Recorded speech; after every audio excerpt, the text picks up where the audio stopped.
Okay, here we have that battery that I pulled out of that old truck, and I popped the caps off, and as you can see, the acid is still up to level, but I mean the battery sat for a really long time, and I tried to charge it and it wouldn't charge, so we're going to try to do the Epsom salt deal on it and see if that'll work. Desulfate the battery, I guess it's called. So anyway, we'll go ahead and pour this out. You want to be careful not to get this on your hands or your clothes. This battery acid.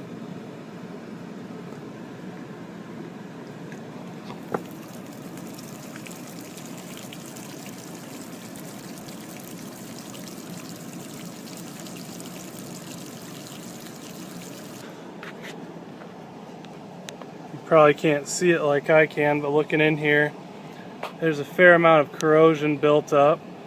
So it's kind of what happens when a battery sits. So we'll go ahead and add our salt solution and see if it'll clean it up. But anyway, that's where we are as of now.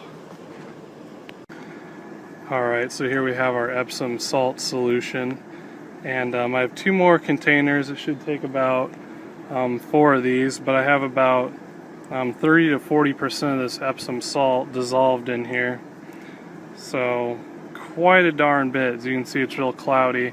So the idea with this stuff is you put it in, you put the battery on really low trickle charge for like 3 to 4 or 5 days, and if it charges back up, then you know it worked. And again, you only do this with batteries that won't charge. So it's kind of like a really interesting thing, because this, you could grab a battery that's been sitting around for 20 years, like this truck's been sitting out there. I talked to someone the other day for, about 10 years. They've just kind of moved it around with the forklift, so I guess pulled it around, they didn't lift it up. But anyway, so it'll be a good test to see if this works on this battery here.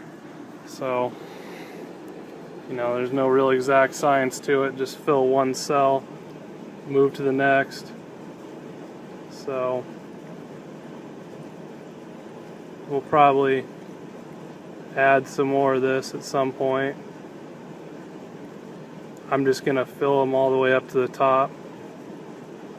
I feel like that can't hurt anything. So like I said, you're not supposed to leave this stuff in after you do this. That's not the point of it. That's kind of what a lot of people do. I saw online. So after I did my own research, I found that's not quite correct. But anyway, we'll just try and get it charged up. We'll try and light the truck off with this solution, see what happens. So I'm gonna get doing this. We'll slap it on a trickle charge at 2 amp, and we'll just have to see. Alright, so we've had our battery on our charger for a couple of days now. It took about a day for it to actually start accepting a charge, but now it's doing good. And again, you want to run it on trickle charge, so we've been sitting at 2 amp. These chargers that are old, like this is some charger from the 70s or something that has a 6-volt option, these are really the best ones to use, because they overcharge the battery. They're not smart chargers, so they'll just keep putting charge to the battery until you disconnect it. And you really want to overcharge these batteries to get the whole desulfating action going on. At least that's my understanding of it. But anyway, it's doing pretty good. Obviously I have the battery outside here so that if anything were to happen, it would blow up, nothing would go wrong. And I left the caps a little popped because it's going to get hot and the water is going to expand, and I can see that some did indeed run out. So anyway, I'm going to hook up our meter here, and we're going to see just what it's sitting at. But I've already checked it, so I know we're pretty good. In the beginning, it had like, when I hooked it to the charger, it literally had like, there's no voltage like whatsoever. I couldn't even get a reading. So this is pretty impressive. So anyway, I'm going to get this all hooked up and we'll take a look. Alright, so here we have our battery, and it's charging pretty good. We're up to,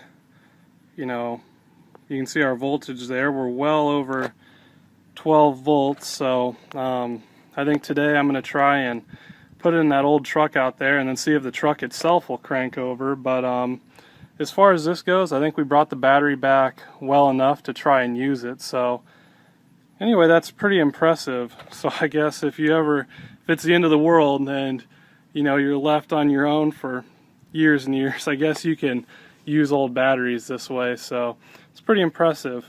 Anyway, we're going to get everything unhooked, unplugged, get these pushed back down. We'll take it out to the truck and see if we can light her off. So anyway, there you have it.